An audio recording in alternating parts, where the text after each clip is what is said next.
Hi guys, for today's mini video ay andito naman tayo ngayon sa panibagong vlog. Kaya naman guys, mag-like, share, and subscribe na kayo sa channel ko, EJ Huso, at sa FB page natin, EJ Huso Vlogs.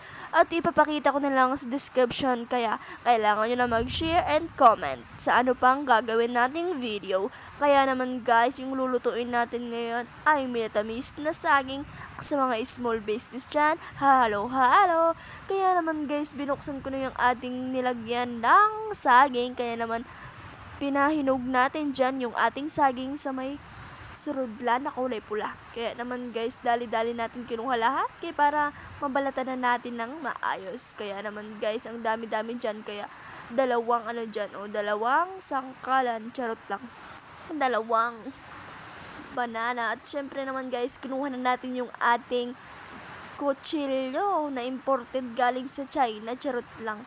Kaya naman guys, binilatan na po natin. Guys, tapos na po natin nabalatan yung saging at ilalagay na po natin sa kaldero natin.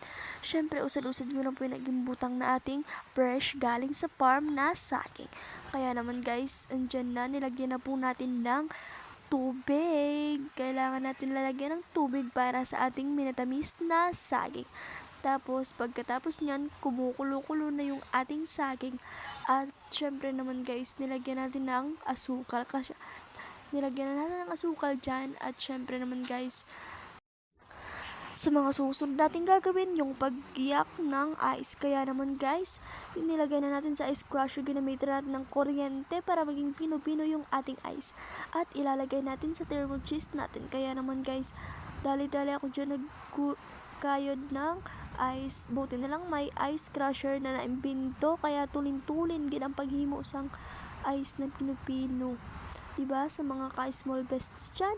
Kaya naman guys, i-like nyo tong video na